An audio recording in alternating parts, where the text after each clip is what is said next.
Guerra Infinita tá chegando aí e hoje, cara, eu vou fazer esse favor pra você, eu vou ser o seu melhor amigo e relembrar todos os 21 filmes da Marvel até então em 21 minutos. Eu vou conseguir? Eu não faço a menor ideia, mas eu vou tentar. Homem de Ferro, lançado em 2008, além de ter marcado a carreira do Robert Downey Jr., foi um filme que entrou pra história do cinema, pois ali Kevin Feige e toda a sua equipe deram início à fase 1 e naquele que ficou conhecido como o maior universo de filmes compartilhado que já existiu. Iron Man, que tem como alter ego Tony Stark, que era considerado até então como um herói classe B da Marvel. Ele foi capturado pelo grupo terrorista dos 10 Anéis, inventou o Mark I, fugiu da caverna, construiu o Mark III, assumiu em público que era Homem de Ferro e teve seu primeiro contato com o piratão da SHIELD, Nick Fury. I'm here to talk to you about the Avenger Initiative. Apesar do Hulk do Edward Norton ter focado mais nas cenas de ação do que na narrativa em si, foi um filme extremamente marcante para nós brasileiros, visto que após ser atacado em seu refúgio no Rio de Janeiro, olha só, Bruce Banner retorna aos Estados Unidos na tentativa de encontrar uma cura para reverter a sua mutação que o deixa grande, verde e com raiva. Porém, nesse caminho ele se depara com um Abominável, um vilão bem bufadinho, mas que no final das contas acabou sendo salvo pelo ótimo CGI. Hulk! Smash! Após o sucesso do primeiro filme, Jon Favreau e sua equipe retornaram para a sequência de Homem de Ferro, que marcou, não só por ter sido a primeira vez em que vimos a Viúva Negra, como também por adaptar um dos grandes arcos do personagem nos quadrinhos, que é o Demônio da Garrafa. Após o mundo saber que o gênio, bilionário Tony Stark era o Homem de Ferro, o mesmo se ver pressionado em compartilhar a sua tecnologia com as Forças Armadas, ao mesmo tempo em que tenta lidar com seus problemas internos, ao lado do seu fiel companheiro Rhodes e a bela Pepper Potts, Tony Stark enfrenta o russo Ivan Vanko, o maluco lá dos chicotes que quer acabar com o legado da família Stark. E ao final tivemos um prelúdio de um dos seres mais poderosos da Marvel, né? Chegou a vez do cara que é alto, grande, né? Louro, saradão. Chegou a vez do Deus do Trovão.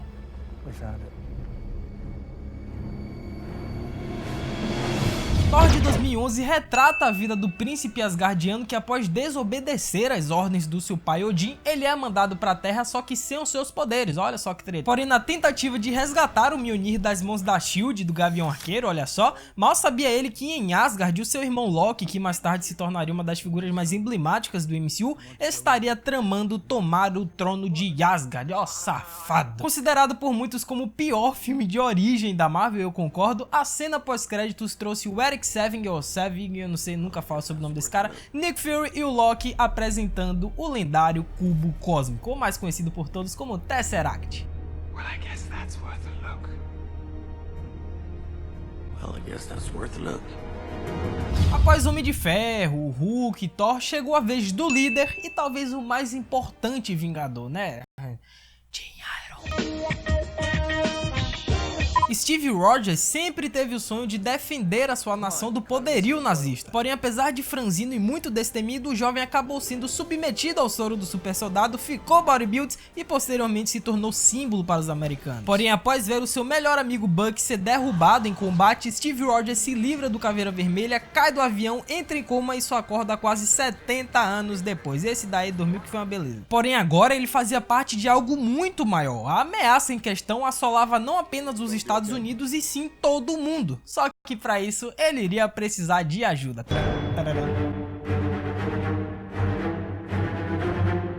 Após Loki ter roubado o Tesseract das mãos da SHIELD e ter trazido uma lasca de forças alienígenas para a Terra, o piratão de todos nós põe em prática pela primeira vez a iniciativa Vingadores. Considerada como uma das produções mais importantes e lucrativas do Marvel Studios, Vingadores trouxe um único filme aquilo que muitos achavam impossível, pois no longa a gente teve o Hulk, o Thor, Capitão América, Homem de Ferro, Viúva Negra, Gavião Arqueiro, era o sonho dos fãs dos quadrinhos finalmente sendo realizado, porém o final desse filme acabou sendo tão impactante quanto o próprio filme, pois foi a primeira vez em que vimos o cara que fez isso aqui e depois foi morar lá na fazenda.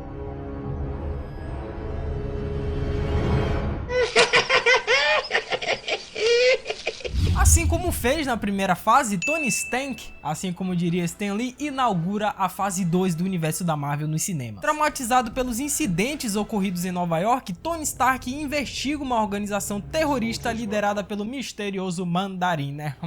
Misterioso, sei. A partir do momento em que o Jon Favreau ele disse que não iria dirigir e sim apenas interpretar o Happy Hogan em Homem de Ferro 3, esse cara podemos dizer que ele se livrou de uma, porque para muitos, inclusive esta pessoa com a vos fala, Iron Man 3 é o pior filme da Marvel. E cara, apesar do sucesso nas bilheterias, ficou evidente que a Marvel ela não era perfeita. Um roteiro meia boca, cenas pós-créditos que não puxou um link para os demais filmes e um dos piores vilões da história do cinema fizeram de Homem de Ferro 3 um filme muito duvidoso. Se no primeiro Thor, lançado em 2011, um dos grandes problemas do filme foi o entrosamento entre os núcleos da Terra e Asgard, podemos dizer que em Thor, o Mundo Sombrio, eles corrigiram esse problema, né? Bora ver. Após Jane Foster, par romântico do Deus do Trovão, ter sido contaminada pela Joia da Realidade, Thor, ao lado dos seus companheiros, incluindo do seu irmão Loki, olha só quem diria, se vê na obrigação de proteger a garota ao mesmo tempo que impedem o elfo Malekith de destruir o universo. É vida difícil. Apesar de um roteiro repleto de erros, assim como foi no primeiro filme, Thor, o Mundo Sombrio, pelo menos deu um indício aí do humor que seria mais bem explorado em Thor Ragnarok. Contudo, esse filme novamente trouxe a figura do Tom Hiddleston, que se consagrou como um dos grandes personagens do MCU. Esse cara é demais. You must be truly desperate to come to me for help. Agora sim, Capitão América o Soldado Invernal por muitos é considerado como um dos melhores filmes da Marvel, pelo menos no meu tá no top 5 assim, velho, porque na real esse filme tá mais pra espionagem do que qualquer outra coisa. Steve Rogers, Viúva Negra e o Falcão se unem pra desvendar uma conspiração que tá rolando dentro da SHIELD, porém eles acabam se deparando no meio do caminho com um velho conhecido do Cap América e que agora é um malfeitor de marca maior, o Soldado Invernal. Eu poderia ficar aqui horas, cara, falando desse filme e o quanto ele foi o mais diferente até então, né? Mas eu só tenho 21 minutos. Afinal, o longa apresentou não só as melhores sequências de lutas vistas até então, incluindo a cena do elevador épica e o fight final entre o Capitão e Bucky, que também foi muito louco.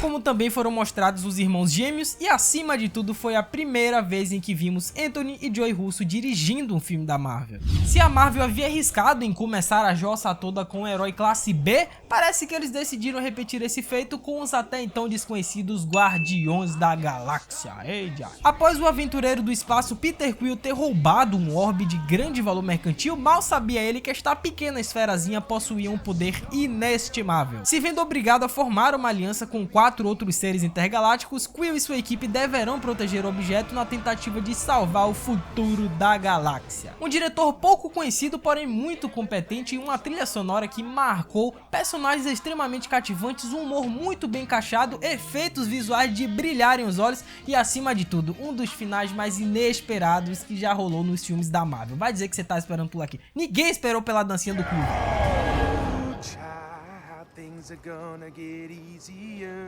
Como fazer uma sequência que fosse melhor que Vingadores? Joss Whedon e sua equipe apostaram nas cenas de ação mais do que tudo nessa vida.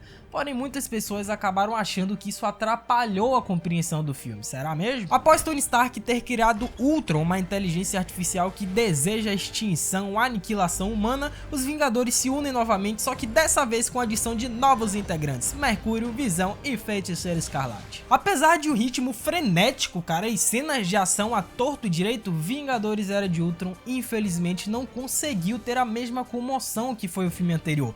Porém, Era de Ultron, cara, ditou o ritmo de como os filmes da Marvel deveriam ser retratados a partir de então. E a cena final, a cena pós-crédito, velho, o Titã cansou dessa bagaceira toda, calçou a manopla do infinito e disse que vai resolver ele mesmo essa bagaceira. I'll do it myself.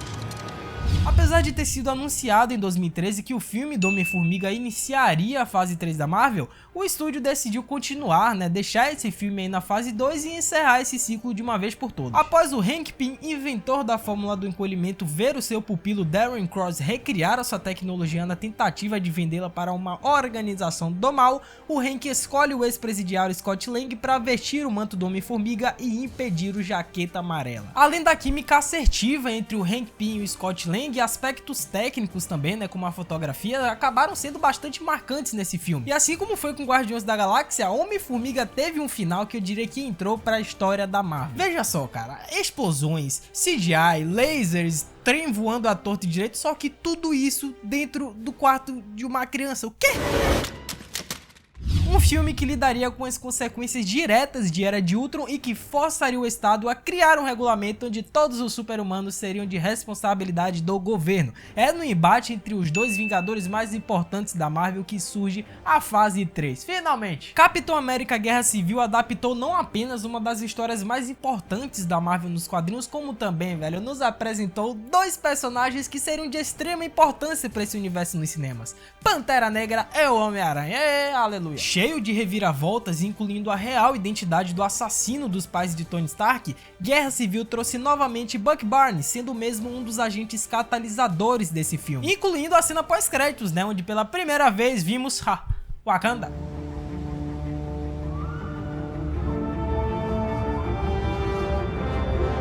Se Guardiões da Galáxia foi o primeiro filme, né, a abordar uma temática diferente no universo da Marvel, que nesse caso foi o espaço, chegou a vez do Doutor Estranho e com ele toda a sua magia. Após um acidente de carro ter arruinado a carreira do neurocirurgião Stephen Strange, o mesmo se vê sem alternativa e parte para Camartage, onde não só aprende a arte do misticismo, como também posteriormente se torna o Mago Supremo. Apesar da produção ter investido e muito nos efeitos práticos, Doutor Estranho marcou mesmo foi por conta dos seus efeitos visuais. Era algo até então que a gente nunca tinha visto nos cinemas, que por sinal acabou rendendo aí a Marvel uma indicação ao Oscar na categoria. Olha só que maravilha. É a primeira vez em que víamos a Joia do Tempo e principalmente que você nunca deve desistir de uma barganha.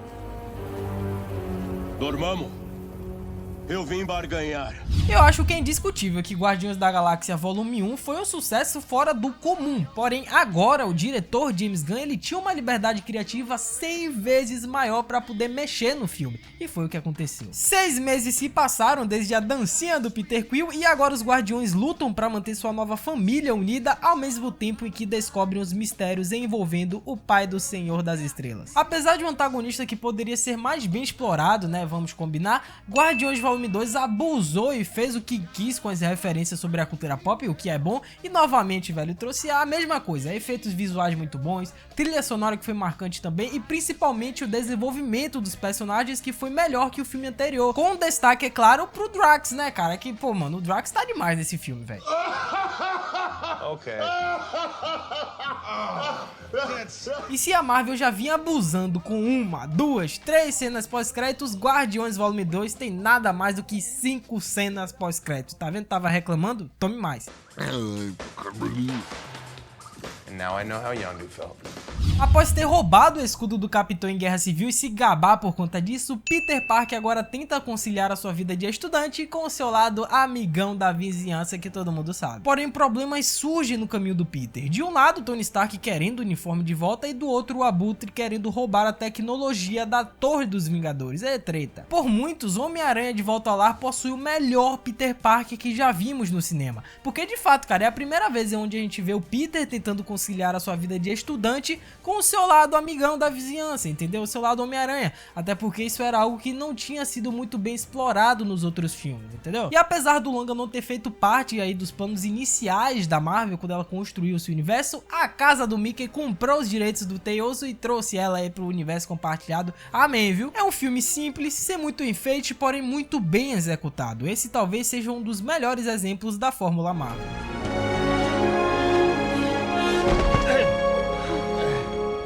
Eu acho, cara, que não teve um filme sequer da Marvel que me fez rir tanto como foi com Thor Ragnarok. E eu, no final das contas, embora combinar que esse era o principal objetivo desse filme. Após a morte do seu pai, Thor e seu irmão Loki se veem confrontados com o fim dos tempos chamado Ragnarok. Porém, mesmo estando em outro universo, Thor desesperadamente tenta voltar pra Asgard e, pô, junto com Ragnarok, cara, veio uma das ameaças mais poderosas do seu mundo, a sua irmãzinha Hela. Ah, que fofinha. A química presente entre o Thor e o Hulk, o timing cômico, cara, do Chris Hemsworth, né, que já vinha sido desenvolvido nos outros filmes e uma adaptação perfeita dos quadrinhos fizeram de Thor Ragnarok não só o melhor filme do Deus do Trovão, como também uma das melhores comédias de 2017. É, o figurino, o cabelo, o martelo, a música, o tapa-olho imitando Nick Fury descarado, de fato era um Thor diferente e completamente repaginado. Ainda bem, porque ficou muito bom.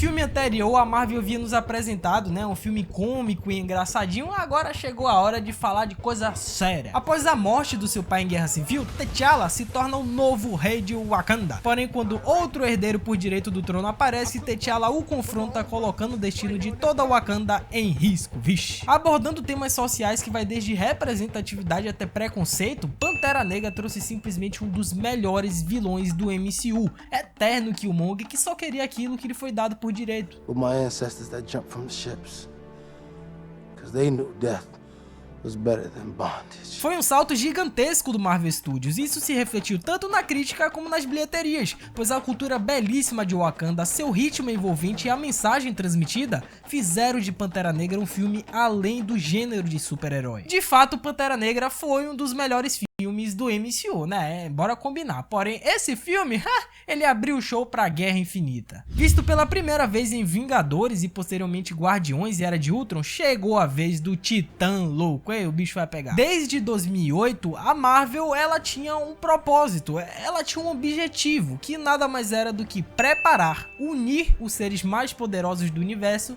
para combater o Thanos. Engana-se quem pensa que esse é um filme sobre os Vingadores. Tudo bem que a missão de reunir, né, tantos personagens em um único filme foi muito bem executada, parabéns. Porém, Guerra Infinita é um filme que fala sobre o Thanos e não os Vingadores. A forma como ele foi brilhantemente interpretada pelo Josh Brolin e o fato do Thanos ter sido um dos vilões mais humanos que já vimos, fez desse cara, do Titã Roxo, do Roxão, um dos vilões mais importantes da história do cinema. Afinal, ninguém nesse mundo poderia imaginar que o objetivo do Titã de dizimar metade do universo fosse acontecer da forma como aconteceu. E a cena pós-créditos, né? Beníssima.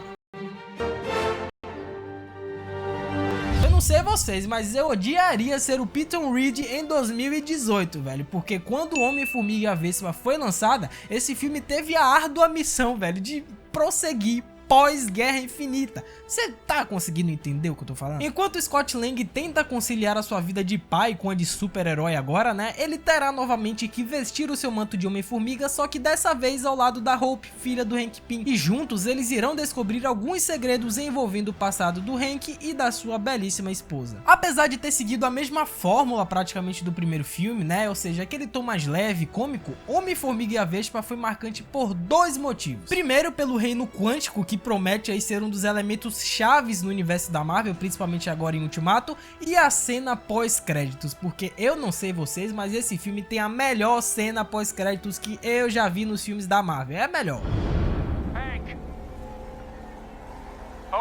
Quando Kevin Feige veio a público e disse que a Capitã Marvel é o ser mais poderoso que existe no universo, os fãs saltitaram de alegria. Porém, antes mesmo da Capitã Marvel dar um socão na cara do Thanos, ela teria que ser apresentado ao universo da Marvel. A heroína chegou aos cinemas nos apresentando a história de origem de Carol Danvers e seu papel no meio de uma guerra intergaláctica entre os Kree e os Skrull. Dá pra fazer um rap. Apesar de muito contestado pela crítica, convenhamos, galera, o fato dela ser a mais forte, dela ter arrecadado quase 1 bilhão em bilheterias e ter sido o primeiro filme solo de uma heroína na Marvel, fez de Capitã Marvel um dos filmes mais importantes do MCU. Você não pode discordar disso não. Pois embora a temática feminismo, né, venha à tona no filme, eles não se aprofundaram tanto nesse quesito, preferindo dar um brilho maior pro Nick Fury, por exemplo, né, que de longe foi um dos melhores personagens desse filme. E a partir de agora é só torcer, né, torcer e torcer muito, porque o bicho vai pegar em Vingadores Ultimato. 21 filmes, meu Deus do céu, o que aconteceu? This is gonna work, Steve. I know it is. Because I don't know what I'm gonna do if it doesn't. Mas e você, dentre todos esses 21 filmes que eu falei aqui, qual o seu favorito no universo da Marvel? Comenta aí embaixo que eu estarei lendo todos os comentários, fechou? Se você chegou até aqui, cara, você já sabe, né, toda aquela coisa, deixa a voadora com os 2 pés nesse like e se inscreva no canal e me sigam lá no Instagram. É isso, galera, até a próxima, valeu, falou, fui, tchau. Meu Deus, será que vai dar pra fazer isso em 21 minutos? Será que eu vou ter que fazer um corte milagroso na edição? Não sei.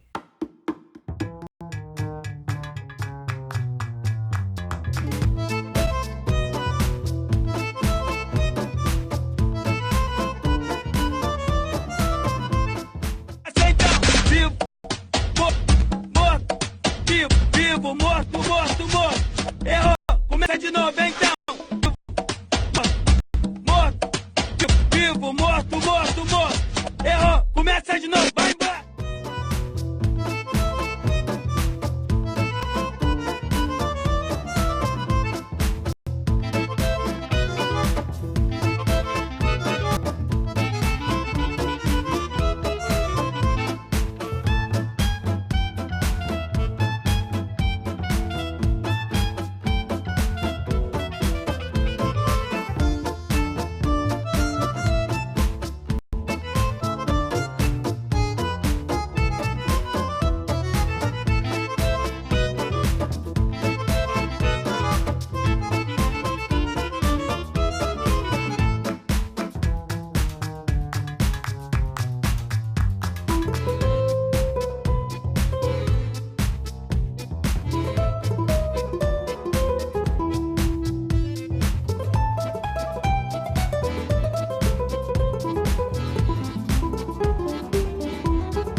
Vamos parar com esse bagulho aí de estalar dedo aí pra matar metade do povo, que isso? Isso é arte pra você, meu irmão?